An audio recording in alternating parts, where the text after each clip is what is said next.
मंत्रिमंडल के मेरे सहयोगी doctor Jitendra Singh ji, principal secretary doctor P K. Mishra, Shri Rajiv Gauba, CBC Shri Suresh Patel, अन्य सभी कमिश्नर्स, देवी और सज्जनों, ये सतर्कता सप्ताह सरदार साहब की जन्म जयंती से शुरू हुआ है। सरदार साहब का पूरा जीवन ईमानदारी, पारदर्शिता और इससे प्रेरित पब्लिक सर्विस के निर्माण के लिए समर्पित रहा और इसी कमिटमेंट के साथ आपने सतर्कता को लेकर जागृति का ये अभियान चलाया है। इस बार आप सभी विकसित भारत के लिए भ्रष्टाचार मुक्त भारत इस संकल्प के साथ सतर्कता सप्ताह मना रहे हैं। ये संकल्प आज के समय की मांग है, प्रासंगिक है और देशवासियों के लिए इतना ही महत्वपूर्ण है। साथियों, विकसित भारत के लिए विश्वास और विश्वसनीयता, ये दोनों बहुत आवश्यक है। सरकार के ऊपर जनता का बढ़ता हुआ विश्वास जनता का भी आत्मविश्वास बढ़ाता है। हमारे यहां मुश्किल ये भी रही कि सरकारों ने जनता का विश्वास तो खोया ही, जनता पर भी विश्वास करने में पीछे रही। गुलामी के लंबे कालखंड से हमें भ्रष्टाचार की, शोषण की, संसाधनों पर कंट्रोल की जो लीगेसी मिली, उसको दुर्भाग्य से आजादी के बाद और विस्तार मिला और इसका बहुत नुकसान देश ने चार पीढ़ी ने उठाया है। लेकिन आजादी के इस अमृतकाल में हमें दशकों से चली आ रही इस परिपाटी को पूरी तरह बदल देना है। इस बार 15 अगस्त को लाल किले से भी मैंने कहा है कि बीते 8 वर्षों के श्रम, साधना, कुछ इनिशिएटिव, उसके बाद अब भ्रष्टाचार के खिलाफ निर्णायक लड़ाई का समय आ गया है। इस संदेश को समझते हुए, इस मार्ग पर चलते हुए हम विकसित भारत की तरफ तेजी से जा पाएंगे। साथियों, हमारे देश में भ्रष्टाचार की और देशवासियों को आगे बढ़ने से रोकने वाली 2 बड़ी वजह रही है। एक, सुविधाओं का अभाव और दूसरा, सरकार का अनावश्यक दबाव। लंबे समय तक हमारे यहां सुविधाओं का, अवसरों का अभाव बनाए रखा गया। एक गैप, एक खाई बढ़ने दी गई। इससे एक अस्वस्थ स्पर्धा शुरू हुई जिसमें किसी भी लाभ को, किसी भी सुविधा को दूसरे से पहले पाने की होड़ लग गई। इस होड़ ने भ्रष्टाचार का इकोसिस्टम बनाने के लिए एक प्रकार से खाद पानी का काम किया। राशन की दुकान में लाइन, गैस कनेक्शन से लेकर सिलेंडर भरवाने में लाइन, बिल भरना हो, एडमिशन लेना हो, लाइसेंस लेना हो, कोई परमिशन लेनी हो, सब जगह लाइन। ये लाइन जितनी लंबी, भ्रष्टाचार की जमीन उतनी ही समृद्ध। और इस तरह के भ्रष्टाचार का सबसे ज्यादा नुकसान अगर किसी को उठाना पड़ता है तो वो है देश का गरीब और देश का मध्यम वर्ग। जब देश का गरीब और मध्यम वर्ग अपनी ऊर्जा इन्हीं संसाधनों को जुटाने में लगा देगा तो फिर देश कैसे आगे बढ़ेगा, कैसे विकसित होगा। इसलिए हम बीते 8 वर्षों से अभाव और दबाव से बनी व्यवस्था को बदलने का प्रयास कर रहे हैं। डिमांड और सप्लाई के गैप को भरने की कोशिश कर रहे हैं। इसके लिए हमने कई रास्ते चुने हैं। 3 प्रमुख बातों पर मैं ध्यान आकर्षित करना चाहूंगा। एक, आधुनिक टेक्नोलॉजी का रास्ता। दूसरा, मूल सुविधाओं के सैचुरेशन का लक्ष्य। और तीसरा, आत्मनिर्भरता का रास्ता। अब जैसे राशन को ही लीजिए, बीते 8 वर्षों में हमने पीडीएस को टेक्नोलॉजी से जोड़ा और करोड़ों फर्जी लाभार्थियों को सिस्टम से बाहर कर दिया। इसी प्रकार डीबीटी से अब सरकार द्वारा दिया जाने वाला लाभ सीधे लाभार्थियों तक पहुंचाया जा रहा है। इस एक कदम से ही अभी तक 2 लाख करोड़ रुपए से अधिक गलत हाथों में जाने से बचा है। 2 लाख करोड़ रुपया। कैश आधारित अर्थव्यवस्था में घूसखोरी, कालाधन, ये डिटेक्ट करना कितना मुश्किल है, ये हम सब जानते हैं। अब डिजिटल व्यवस्था में लेन देन का पूरा ब्यौरा कहीं ज्यादा आसानी से उपलब्ध हो रहा है। Government e market place, jam जैसी व्यवस्था, सरकारी खरीद में कितनी पारदर्शिता आई है, ये जो भी इसके साथ जुड़ रहे हैं उसका महत्व समझ रहे हैं, वो अनुभव कर रहे हैं। साथियों, किसी भी सरकारी योजना के हर पात्र लाभार्थी तक पहुंचना, सैचुरेशन के लक्ष्य को प्राप्त करना समाज में भेदभाव भी समाप्त करता है और भ्रष्टाचार की गुंजाइश को भी खत्म कर देता है।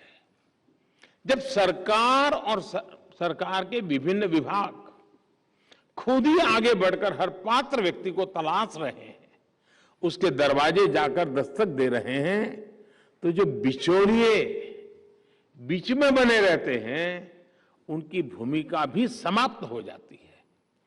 इसलिए हमारी सरकार द्वारा हर योजना में सैचुरेशन के सिद्धांत को अपनाया गया है। हर घर जल, हर गरीब को पक्की छत, हर गरीब को बिजली कनेक्शन, हर गरीब को गैस कनेक्शन, ये योजनाएं सरकार की इसी अप्रोच को दिखाती हैं। साथियों, विदेशों पर अत्यधिक निर्भरता भी भ्रष्टाचार का एक बड़ा कारण रही है। आप जानते हैं कि कैसे दशकों तक हमारे डिफेंस सेक्टर को विदेशों पर निर्भर रखा गया। इस वजह से कितने ही घोटाले हुए। आज हम डिफेंस सेक्टर में आत्मनिर्भरता के लिए जो जोर लगा रहे हैं, उससे भी इन घोटालों का स्कोप भी समाप्त हो गया है। राइफल से लेकर फाइटर जेट्स और ट्रांसपोर्ट एयरक्राफ्ट तक आज भारत खुद बनाने की दिशा में आगे बढ़ रहा है। डिफेंस ही नहीं, बल्कि बाकी जरूरतों के लिए भी हमें विदेशों से खरीद कम से कम उस पर निर्भर रहना पड़े। आत्मनिर्भरता के ऐसे प्रयासों का उसको आज बढ़ावा दिया जा रहा है। साथियों, सीबीसी पारदर्शिता सुनिश्चित करने के लिए सबके प्रयास को प्रोत्साहित करने वाला संगठन है। और पिछली बार मैंने आप सभी से प्रिवेंटिव विजिलेंस पर ध्यान देने का आग्रह किया था। मुझे बताया गया है कि आपने इस दिशा में अनेक कदम उठाए हैं। इसके लिए जो 3 महीने का अभियान चलाया गया है, वो भी प्रशंसनीय है। मैं आपको और आपकी पूरी टीम को बधाई देता हूं। और इसके लिए ऑडिट का, इंस्पेक्शन का एक पारंपरिक तरीका आप अपना रहे हैं, लेकिन इसको और आधुनिक, अधिक टेक्नोलॉजी ड्रिवन कैसे बनाएं, इसको लेकर भी आपको जरूर सोचते रहे हैं और सोचना भी चाहिए।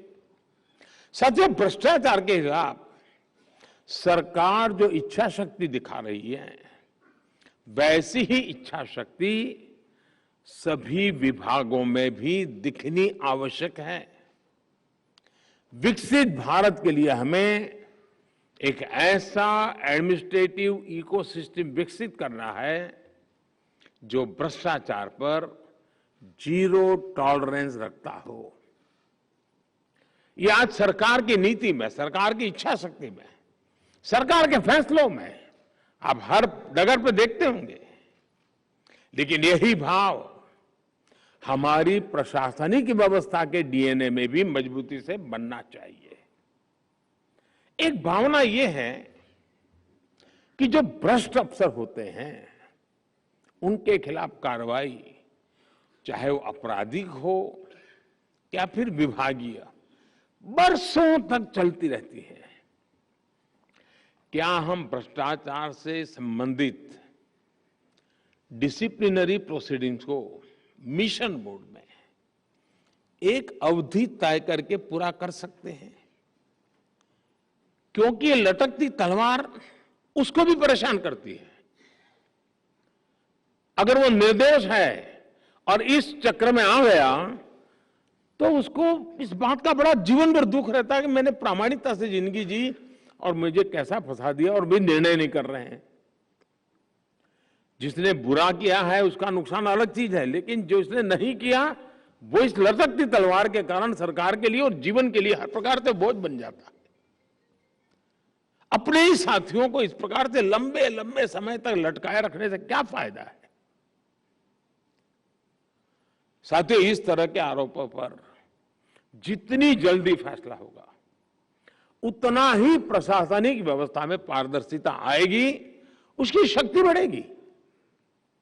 जो क्रिमिनल केसेस हैं, उनमें भी तेजी से कार्रवाई किए जाने, उनकी लगातार मॉनिटरिंग किए जाने की आवश्यकता है। एक और काम जो किया जा सकता है वो है पेंडिंग करप्शन केसेस के आधार पर डिपार्टमेंट्स की रैंकिंग। अब उसमें भी हम स्वच्छता के लिए जैसे हम कंपटीशन करते हैं, इसमें भी करें।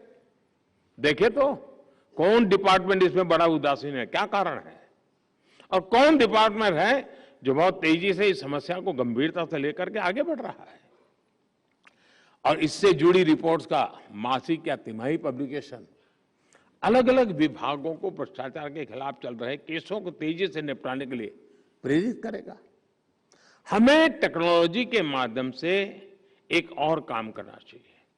अक्सर देखा गया है कि विजिलेंस क्लियरेंस में काफी समय लग जाता है। इस प्रक्रिया को भी टेक्नोलॉजी की मदद से स्ट्रीमलाइन किया जा सकता है। एक विषय और जो मैं आपके सामने रखना चाहता हूं वो है पब्लिक ग्रीवेंस के डेटा का। सरकार के विभिन्न विभागों में सामान्य मानवी द्वारा शिकायतें भेजी जाती हैं, उनके निपटारे का भी एक सिस्टम बना हुआ है। लेकिन अगर पब्लिक ग्रीवेंस के डेटा का हम ऑडिट कर सके तो ये पता लगेगा कि कोई खास विभाग है कि वहां ज्यादा से ज्यादा शिकायत आ रही है, कोई खास पर्सन है उसी के यहां सब सारा मामला जाकर के अटकता है, क्या कोई प्रोसेसिंग पद्धतियां जो है हमारी उसी में कोई गड़बड़ है जिस कारण मुसीबतें आ रही है। मुझे लगता है ऐसा करके आप उस विभाग में भ्रष्टाचार की तह तक आसानी से पहुंच पाएंगे। हम इन कंप्लेंट को आइसोलेटेड नहीं देखना चाहिए, पूरी तरह कैनवास पर रख करके सारा एनालिसिस करना चाहिए और इससे जनता का भी सरकार और प्रशासनिक विभागों पर विश्वास और बढ़ेगा। साथियों, करप्शन पर निगरानी के लिए हम समाज की भागीदारी, सामान्य नागरिक की भागीदारी को हम अधिक से अधिक कैसे प्रोत्साहित कर सकते हैं, इस पर भी काम होना चाहिए। इसलिए भ्रष्टाचारी चाहे कितना भी ताकतवर क्यों ना हो, वो किसी भी हाल में बचना नहीं चाहिए। ये आप जैसी संस्थाओं की जिम्मेदारी है। किसी भ्रष्टाचारी को राजनीतिक सामाजिक शरण न मिले। हर भ्रष्टाचारी समाज द्वारा कटघरे में खड़ा किया जाना चाहिए। ये वातावरण बनाना भी बहुत आवश्यक है। हमने देखा है कि जेल की सजा होने के बावजूद भी, भ्रष्टाचार साबित होने के बावजूद भी कई बार भ्रष्टाचारियों का गौरवगान किया जाता है। मैं तो देख रहा हूं ऐसे ईमानदारी का ठेका लेकर के घूमने वाले लोग, उनके साथ जाकर के ऐसे हाथ पकड़ के फोटो निकालने में शर्म नहीं आती उनको। ये स्थिति भारतीय समाज के लिए ठीक नहीं। आज भी कुछ लोग दोषी पाए जा चुके भ्रष्टाचारियों के पक्ष में भांति भांति के तर्क देते हैं। अब तो भ्रष्टाचारियों को बड़े बड़े सम्मान देने के लिए वकालत की जा रही है। ये कभी ऐसा हमने सुना नहीं देश में। ऐसे लोगों, ऐसी ताकतों को भी समाज द्वारा अपने कर्तव्य का बोध कराया जाना बहुत आवश्यक है। इसमें भी आपके विभाग द्वारा की गई ठोस कार्रवाई की बड़ी भूमिका है। साथियों, आज जब मैं आपके बीच आया हूं तो कुछ और बातें भी करने का मन स्वाभाविक करता है। भ्रष्टाचार और भ्रष्टाचारियों के विरुद्ध कार्रवाई करने वाले सीवीसी जैसे सभी संगठनों को, और यहां सभी उस आपकी एजेंसी के लोग बैठे हैं,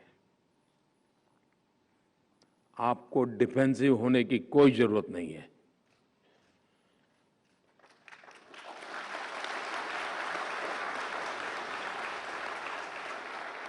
अगर देश की भलाई के लिए काम करते हैं तो अपराध बोध में जीने की जरूरत नहीं है दोस्तों। हमें पॉलिटिकल एजेंडा पे नहीं चलना है, लेकिन देश के सामान्य मानवी को जो मुसीबतें आ रही हैं उसे मुक्ति दिलाने का हमारा काम है। ये काम हमको करना है और जिनके वेस्टेड इंटरेस्ट है वो चिल्लाएंगे, वो इंस्टीट्यूशन के गले घोंटने की कोशिश करेंगे, इस इंस्टीट्यूट में बैठे हुए समर्पित लोगों को बदनाम करने का प्रयास किया जाएगा। ये सब होगा। मैं लंबे अरसे तक इस व्यवस्था से निकला हुआ दोस्तों। लंबे अरसे तक हेड ऑफ द गवर्नमेंट के रूप में काम करने का मुझे अवसर मिला है। मैंने बहुत गालियां सुनी, बहुत आरोप सुने दोस्तों। कुछ बचा नहीं मेरे लिए, लेकिन जनता जनार्दन ईश्वर का रूप होती है।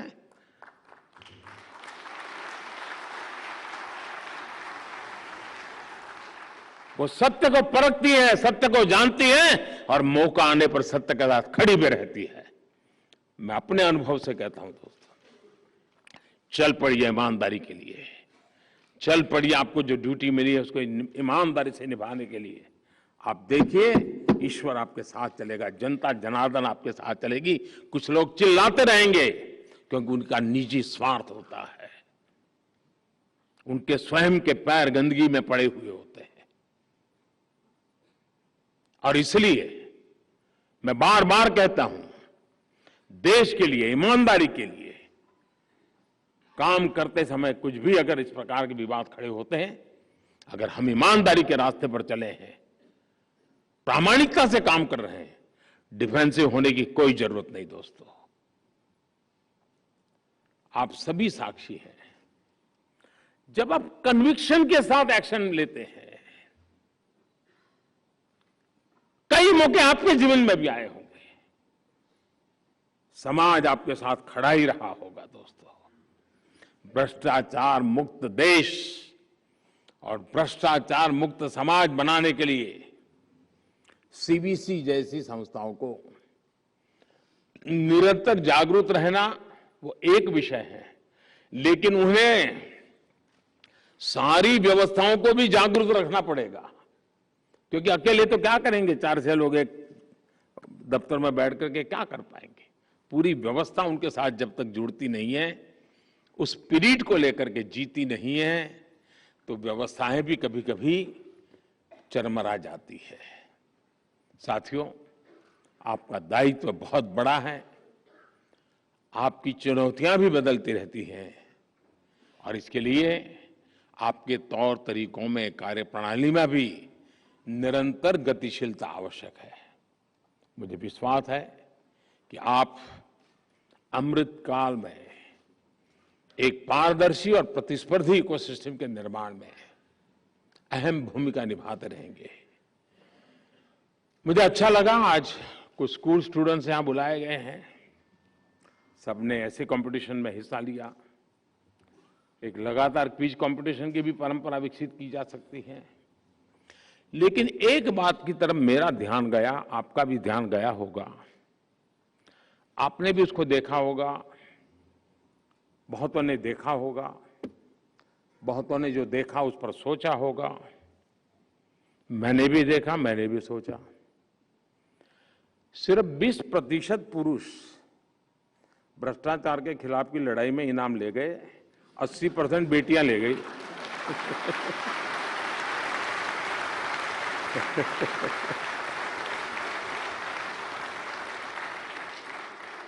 पांच में से 4 बेटियां, मतलब ये 20 को 80 कैसे करे, क्योंकि दौड़ तो उनके हाथ में है। इन पुरुष में भी भ्रष्टाचार के खिलाफ वही ताकत पैदा हो जिन इन बेटियों के दिल दिमाग में पड़ी है, उज्जवल भविष्य का रास्ता वही बनेगा।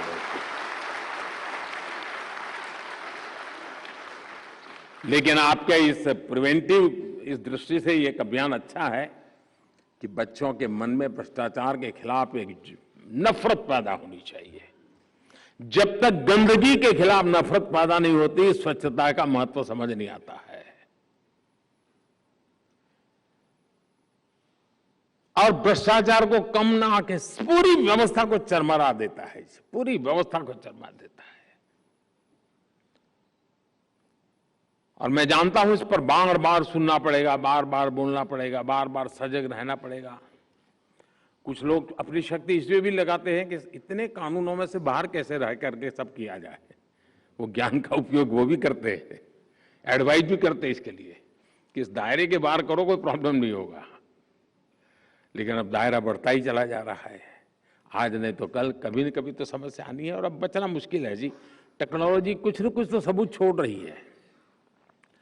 जितना ज्यादा टेक्नोलॉजी की ताकत का उपयोग होगा, हम व्यवस्थाओं को बदल सकते हैं और बदली जा सकती है। हम कोशिश करें। मेरी आप सबको बहुत बहुत शुभकामनाएं हैं। धन्यवाद भाइयों।